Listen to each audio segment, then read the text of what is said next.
바이오 디지털 컨버전스 테크놀로지를 통해서 일단 후각에 대해서 먼저 말씀을 드리도록 하겠습니다. 후각의 표준화를 어떻게 할 수 있을까? 이거에 대해서 한번 말씀을 나눠보도록 하겠습니다.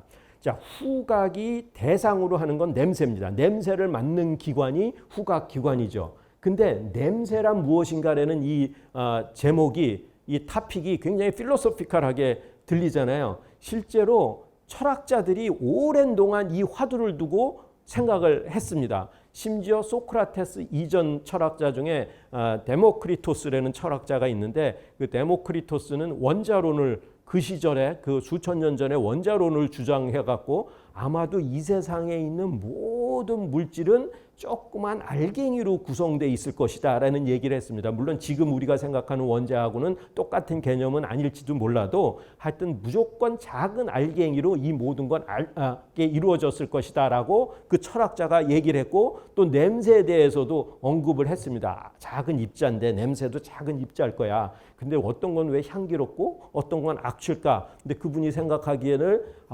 아마도 향기는 동글동글하게 생긴 걸 거야. 악취는 이렇게 뾰족뾰족하고 모난 걸 거야. 굉장히 순진한 생각이죠. 근데 하여튼 수천 년 전 생각입니다. 그런 얘기를 했어요. 그 후로 이제 소크라테스 이후에 그 제자인 플라톤도 냄새에 대해서 생각을 했고, 그 제자인 아리스토텔레스도 냄새에 대해서 얘기를 했습니다. 플라톤은 어떻게 생각을 했냐면, 저기 멀리 있는 꽃향기가 나한테 이렇게 전해오는 걸 보면 아마도 가스나 증기 형태로 전해올 것이야. 그런 생각을 한 거예요. 지금 현재 생각하고 굉장히 유사한 생각이죠. 그런데 그 제자인 아리스토텔레스는 아니야, 그럴 리가 없어 하고 생각을 한 거예요. 물고기가 물 속에서도 막 냄새 맡아갖고 먹이를 찾아가는 걸 보면 아마도 가스나 증기는 아닐 거야. 물 속에서도 맡는 걸 보면 아마도 파동일 거다. 그래갖고 아리스토텔레스의 파동설이 굉장히 오랫동안 지배를 해옵니다. 중세 이후의 과학, 이런 사이언스가 나타날 때까지 지배를 해옵니다. 그러니까 지금 우리가 냄새를 맡는데 장미향도 맡고 향수, 와인향, 커피향, 고기 굽는 냄새 맡을 때마다 우리 느낌이 다 다르잖아요. 그럼 도대체 그 뇌가 느끼는 냄새라는 느낌이 물질적인 존재의 냄새가 있고 정신적인 존재의 냄새가 있는데, 그럼 도대체 그 물질적인 냄새하고 정신적인 냄새하고 어떤 관계에 있을까? 이런 것들이 이제 철학자들이 생각을 오랫동안 해왔고, 이제 과학이 발달하면서 과학자들이 처음 달라붙은 게 식물학자가 달라붙기 시작을 했어요. 식물학자가 왜 달라붙었냐면 식물에서 냄새가 많이 나니까. 꽃향기도 나고, 그 다음에 이제 옛날에는 병을 치료하는 건 전부 약초로 치료를 했거든요. 그럼 그 식물이 약이잖아요. 지금 우리 한약도 대부분 그렇잖아요. 그러면 그 냄새를 맡아서 이런 약효를 구분하기 위해서 식물학자들, 그 중에서 가장 유명한 식물학자인 여러분들 스웨덴의 린네라고 아시잖아요. 우리 무슨 분류하면 호모 사피엔스 린네, 뭐 맨 끝에 린네 붙잖아요. 그러니까 속하고 종으로 표현하는 게 이제 린네의 이분 명명법이잖아요. 그래서 린네라는 사람이 어떻게 보면 세계 최초로 냄새도 분류하기 시작을 했어요. 린네라는 사람은 모든 걸 분류하는 사람이라고 기록에 나와 있더라고요. 그 사람 특성이 그냥 보기만 하면 모든 걸 분류하는데, 심지어 자기 친구도 분류해갖고 이 친구는 이런 친구, 이건 이런 친구를 분류했을 정도로 분류의 대가가 된 거죠. 근데 이제 식물 냄새도 이제 분류한 처음인데, 그 다음에 이제 관심을 가진 과학자 그룹이 화학자들이에요. 아주 자연스럽죠. 보일이라는 걸출한 현대 화학의 아버지가 나타나면서 보일이 냄새 실험을 해봤더니 이거 화학 반응하고 굉장히 유사하다, 그런 걸 깨닫고 결론을 지은 거예요. 냄새라는 건 화학 반응의 특성하고 굉장히 유사하다. 그래서 이제 화학자들이 달라붙어 갖고 화학에 대해서 연구를 하기 시작한 거죠. 이 냄새 물질이라는 건 화학 물질이니까. 그래서 화학자들이 수백 년 동안 어떤 노력을 해왔냐면, SOR이라는 게 스트럭처라는 게 뭐냐, 화학 구조예요. 화학. 우리 분자 구조 이렇게 막 동그라미 벤젠 링도 그리고 뭐 이런 거 하잖아요. 화학자들은 그런 거 잘 알잖아요. 그러니까 어떤 화학적인 물질의 분자 구조하고, 화학자들이 볼 수 있는 게 분자 구조니까 분자 구조하고 스트럭처 오더, 냄새, 우리가 느낌으로 넣는 냄새하고의 룰, 1:1 매칭을 시키는 법칙을 개발하려고 엄청 노력을 했어요. 그런데 이게 완전 수포로 돌아가는 거예요. 아무리 노력을 했는데도 아주 이해 못하는 구석이 있는 거예요. 왜 그런 거를 우리가 한번 생각을 해보면 장미향이라는 게 한 가지 성분이 아니거든요. 여기 지금 화학 구조 그려놓은 게 이게 전부 다 장미에서 나오는 화학 물질이에요. 그러니까 장미향 그러면 우리가 냄새 맡으면 장미향 그렇게 얘기는 하지만 그 속에 있는 화학 구조 물질이 한 가지가 아니에요. 여기 보시면 다 다르잖아요. 그러니까 이거가 복잡한 거죠. 이게 참 난감한 거죠. 어떻게 이렇게 복합적인 거를 매치를 시킬 수 있을까? 그것도 난감하지만 심지어는 이런 싱글 컴파운드 인돌이라는 화학 물질이 있어요. 그 화학 구조도 이렇다는 거 화학자들이 다 알아요. 그런데 이런 그 싱글 컴파운드 단 한 가지 성분의 물질인데 얘가 농도가 낮을 때는 이런 냄새가 나요. 은은한 재스민 꽃향기가 나요. 그런데 농도가 점점 올라질 갈수록 완전히 악취로 변하는 거예요.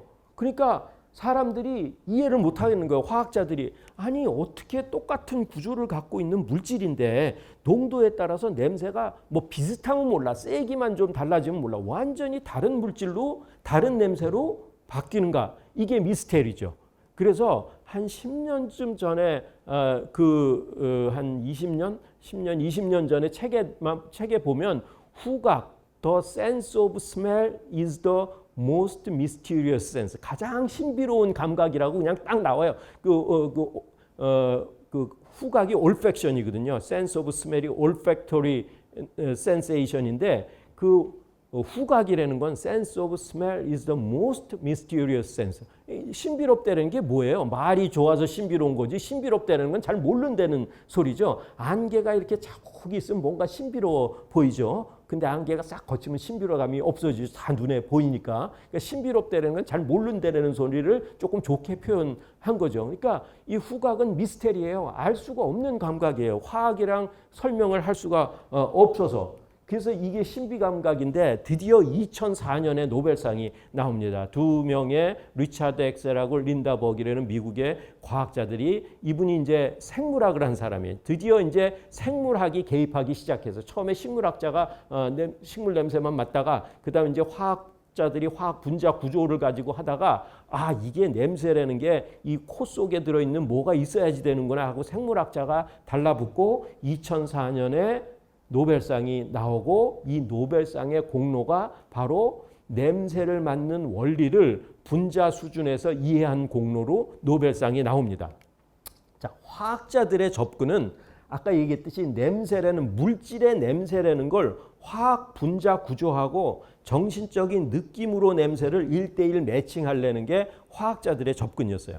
근데 이 생물학이 가운데 들어오면서 가운데 변환기가 하나 있다라는 존재를 발견을 했어요. 그러니까 가운데 변환기가 있어서 냄새 분자가 저 냄새 느낌하고 연결할 때는 직접 연결하는 게 아니라 가운데 변환기가 있어서 정보를 확 바꾼다라는 걸 발견을 한 거예요.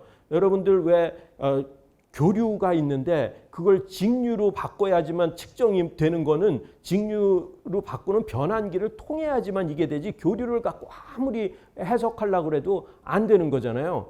여러분들 혹시 학교 다니실 때 뭐 공학하시는 분은 라플라스 트랜스폼, 푸리어 트랜스폼 이런 것들 배우셨을 거예요. 그 광학 기기나 무슨 이런 분석 기기들 보면 라플라스 트랜스폼은 뭐 제어할 때도 쓰고 푸리어 트랜스폼은 뭐 분석할 때도 쓰는데 그 트랜스폼이라는 게 뭐냐면 일반적인 수학식을 그 룰에 의해서 바꾸면 완전히 딴 식이 되는데 그 식 갖고 뭔가를 할 수 있는 세계거든요. 그러니까 전혀 딴 세계예요. 이 트랜스폼을 시킨다는 거는. 근데 가운데 그런 걸 변환시키는 변환기가 하나 존재했다는 사실조차 모르고 그 앞에 거하고 저 뒤에 거하고 냄새 그 화학적인 분자하고 냄새 느낌을 연결하려고 그러니까 이게 화학적인 접근이 전부 실패로 돌아간 거고 가운데 변환기가 있다는 존재를 알아낸 게 이 노벨상의 공로가 되겠습니다. 그러면 도대체 저 변환기라는 게 뭔가? 그러면 냄새 정보라는 게 뭔가? 그런 거에 대해서 좀 알아보도록 하겠습니다.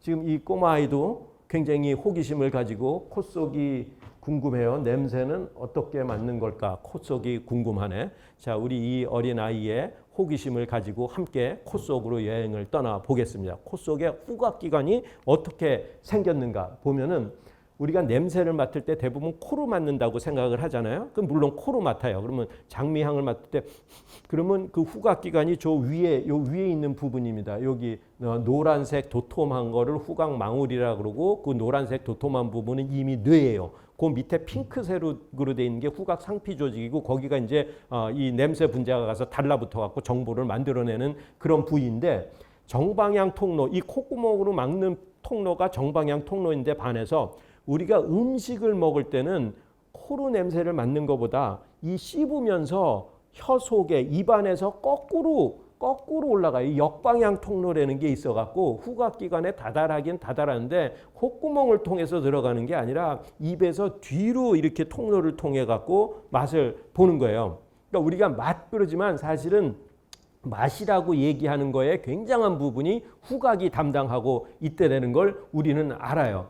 여러분들 코를 막았다는 소리는 이 정방향이건 역방향이건 그 공기의 흐름을 없애게 차단을 했다는 거예요. 그러니까 후각기관에 다다르지 못하게 막고 콜라하고 사이다를 맛을 보면 전혀 구별이 안 되는 거예요. 그냥 설탕물이에요. 그러니까 혀는 단맛, 쓴맛, 짠맛, 신맛, 감칠맛 이 5개만 구별하는 게 혀거든요. 나머지 아주 오묘하고 델리케이트한 맛은 그게 바로 향이에요. 향. 그거 이제 코가 감지하는 건데 코가를 막으면 이거 구별을 하지 못하는 거죠. 자, 그래서 후각기관이 요 동그라미 점선으로 동그라미 쳐 있는 그런 부분인데 요 밑에 핑크빛 있는 부분은 코 그 공간의 천장에 있어요. 자, 지금 여기가 우리 방이 콧구멍 공간이라 그러면 이 천장이 후각 상피 조직이죠. 저 뒤에 강당 문을 열면 콧구멍에서 이런 그 냄새 분자가 들어오면 이 천장에 있는 후각 상피 조직으로 가고 그 신호가 그 바로 위엔 노란색 도톰한 부분이 후각망울이에요. 올팩토리 벌브라는 부분인데 그 후각망울은 이미 뇌에 속해 있는 부분이에요. 그래서 저 동그란 점선 부분을 조금 더 확대해서 자세히 들여다보면은 노란색 도톰한 부분이 후각망울이에요. 이건 이제 뇌에 속해 있는 일부분이고 그 밑에 뼈가 있어요. 그래서 뼈가 경계가 돼 갖고 뼈 위는 뇌고 뼈 밑에는 콧구멍이에요. 코 빛 공간이에요. 그건 후각이라고 그러고 그 공간의 천장에 후각 상피 조직이 발달해 있고 그 후각 상피 조직에 수많은 후각 신경세포들이 지금 이렇게 전깃줄 같이 쭉 내려와 있어요. 그 후각 신경세포 끝에 보면은 후각 신경세포의 세포막에 후각 수용체라는 게 발현이 돼 있어요. 만들어져 있어요. 이 후각 수용체가 무지무지 중요한 후각을 받아들이는 소자가 되겠습니다. 그래서 콧구멍으로 이렇게 들어온 냄새 분자는 그 후각 수용체랑 가서 결합을 하는 거예요. 그래서 이 후각 수용체랑 가서 결합을 하고 이 세포가 신경세포이기 때문에 전기 신호를 발생해요. 신경세포, 신경이라는 건 전기줄이라고 생각하시면 돼요. 전기 신호를 쭉 보내는 기다란 전기줄이에요. 신경이라는 거는. 그런데 우리 코에 이 후각 수용체의 종류가 무려 400종류가 있어요. 종류가 개수는 무지무지 더 많을 뿐더러 종류가 400종류가 있어요. 그래서 지금 요게 콧구멍이라고 그러면 여러 선생님들이 후각 수용체라 그러면 1번 수용체, 2번, 3번, 4번, 5번, 6번, 7번, 8번에서 400종류의 수용체가 여기 있어요. 그럼 저 콧구멍인 저 문을 열고 장미향이 이렇게 휙 들어왔어요. 지금 이게 콧구멍 속이에요. 그러면 장미향이 이 중에 수용체 400종류의 수용체 중에 일부 수용체하고 결합을 시도를 해요. 예를 들어서 1번, 5번, 23번, 136번, 뭐 270번 이렇게 조합을 가지고 결합을 하면 그게 바로 냄새 정보예요. 그걸 알아낸 공로가 노벨상이에요. 그러니까 냄새 정보라는 건 화학 분자 구조가 정보가 아니라 어떻든 그러니까 장미향이든 뭐 그게 싱글 컴파운드들 5만 가지가 섞여 있는 것들 한 콧구멍을 통해서 들어왔어. 들어왔는데 여기 400종류의 수용체가 널려 있어. 그거하고 결합을 해갖고 어떤 패턴을 컴비네토리얼 패턴을 만들어내느냐가 냄새가 갖고 있는 냄새의 정보라는 걸 알아낸 게 노벨상의 공로예요. 그러니까 백합향이 들어왔어요. 그러면 그 백합향이 만들어내는 정보는 아까랑 다른 거예요. 이제 3번, 13번, 26번, 176번 다른 컴비네토리얼 패턴, 그 패턴 정보를 만드는 거예요. 그 패턴 정보가 이제 뇌로 가는데 여기 보시면 빨간색 전깃줄은 전부 다 어디에 모이냐면 이 뇌에서 빨간색 정거장에 모여요. 그 다음에 올리브색 전깃줄은 올리브색 정거장에 모이고 보라색 전깃줄은 보라색 정거장에 모여요. 그러니까 뭐냐면 어떤 수용체랑 냄새가 결합했냐는 저 후각 속에 있는 저 정거장에 어디에 불이 들어왔냐의 그 패턴이랑 똑같은 거예요. 그래서 요거를 조금 더 쉽게 알아보기 위해서는 요 상피조직, 코 천장에 있는 코 천장을 이렇게 조금 세워놓고 한번 보면은 요게 지금 코 천장이죠. 후각 상피 조직이라는 게 코 천장이고 후각 상피 조직에 저기 모래알 같이 점점점점점점 있는 것들이 전부 후각 수용체예요. 그래서 장미꽃 냄새가 딱 왔는데 그 중에 어떤 후각 수용체, 모래알 같이 무지무지 많은 후각 수용체 중에서 자 빨간색이랑 결합을 하고 파란색이랑 결합하고 초록색이랑 결합을 했다고 그러면 빨간색 전깃줄은 다 여기 빨간색 정거장에 모이고 초록색 전깃줄은 초록색 정거장, 파란색 전깃줄은 파란색 정거장에 모이는 거예요. 그러니까 지금 뭐예요? 이게 후각 망울 속에 이 점으로 만들어진 이 투영된 거, 냄새 분자라는 정보가 화학 물질 그 자체가 아니라 가운데 상피 조직 그 후각 수용체라는 변환기를 통해서 그 변환기를 통해서 후각 망울에 투영이 돼 갖고 점으로 나타내는 패턴이에요. 그래서 이걸 이제 점묘화 패턴이에요. 그러니까 여기 후각 망울인데 후각 망울 이 동글동글한 걸 우리는 사구체라고 불러요. 그리고 지금 여기 색깔이 다른 건 여기 보시면 신호 세기가 있죠. 이게 온 오프가 아니라 강도까지 있어요. 인텐시티 세기까지 있어서 후각 망울에 투영된 점묘화 이미지가 바로 냄새의 정보라는 걸 알아낸 거죠. 그게 이제 노벨상의 공로가 되겠어요. 그러니까 마치 여러분들 이런 점묘화 아시죠? 쇠라라는 그 신인상파 창시자 화가가 그림을 그렸어요. 그랑자트 섬의 일요일 오후라고 여러분들 굉장히 익숙하게 보신 그림일 텐데 이 사람이 앉아갖고 이제 색칠을 한 게 아니라 점을 찍은 거예요. 뭐 한 2년여 동안 점을 찍었다고. 그런데 이 점으로만 이루어진 그림이죠. 이걸 우리는 점묘화라고 그러죠. 그러니까 냄새의 정보도 결국은 이 후각 망울에 사구체라는 점이 만들어낸 점묘화, 그 패턴 정보가 냄새 정보라는 걸 알았어요.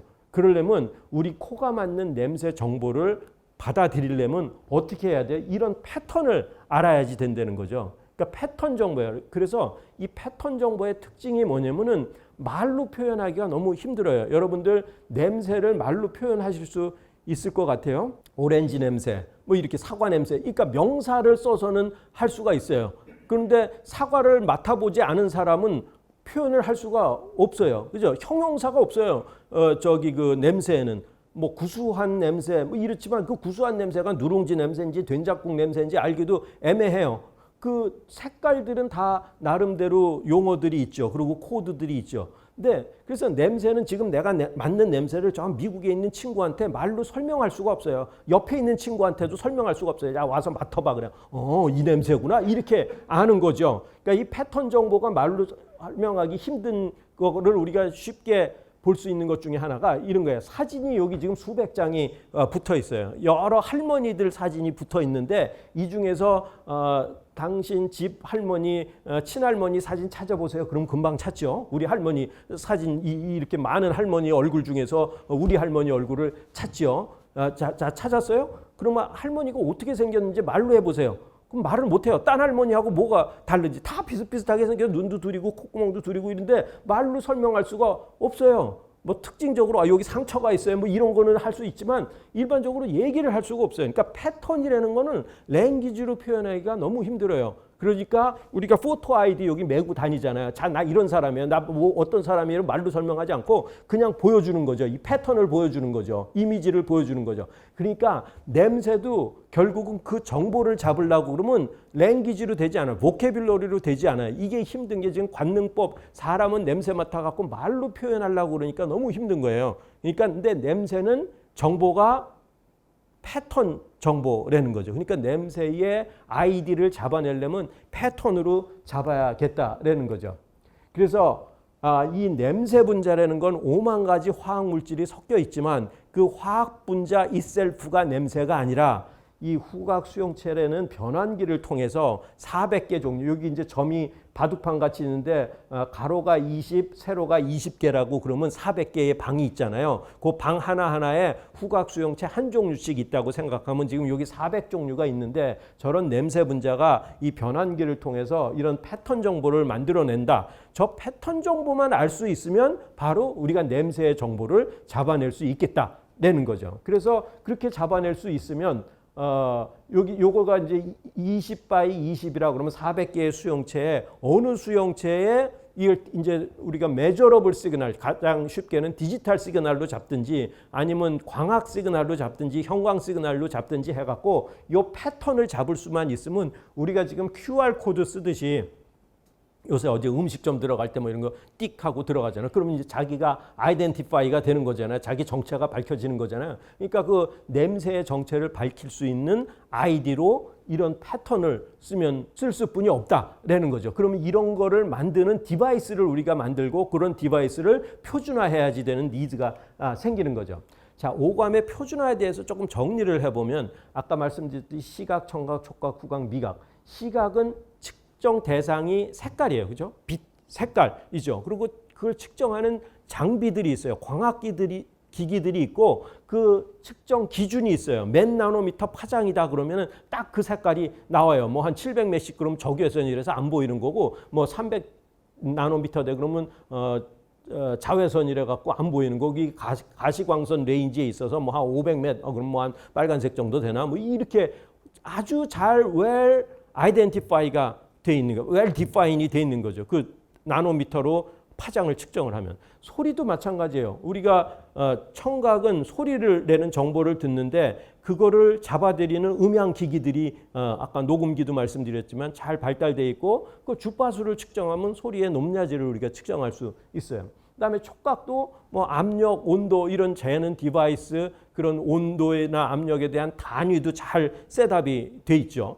그런데 우리가 뭘 표준화하려고 그러면 길이 1m 그러면 쟤는 자가 있어야지 될 거 아니에요. 뭐 옛날에 보니까 1야드 이게 헨리 팔센가가 자기 코에서부터 엄지손가락까지로 디파인을 했더라고. 자기 발 하나를 1풋 이거 1야드 뭐 인치는 엄지손가락 요거 크기 이렇게라도 하여튼 굉장히 프리미티브하게라도 뭔가 디파인을 해야지 기준이 생기는 건데 도대체 냄새는 기준을 세울 수가 없는 거예요. 왜? 그걸 측정할 수 있는 장치도 없고 측정 기준도 없어요. 냄새하고 맛의 경우. 맛은 일부 있기는 해요. 신맛은 결국 뭐냐면 H 플러스 이온의 농도거든요.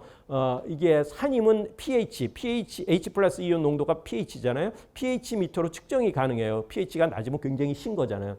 그 다음에 짠맛도 Na 플러스 K 플러스 이온 농도라는 걸 우리가 알기 때문에 그런 이온 농도를 측정하는 장비들이 있어서 그런 것들은 일부 화학적인 장치를 써서 측정이 가능해요. 근데 냄새는 오리무중이고 맛도 나머지에 관해서는 오리무중이에요. 그런 거에 대해서 계속 말씀을 드리도록 하겠습니다.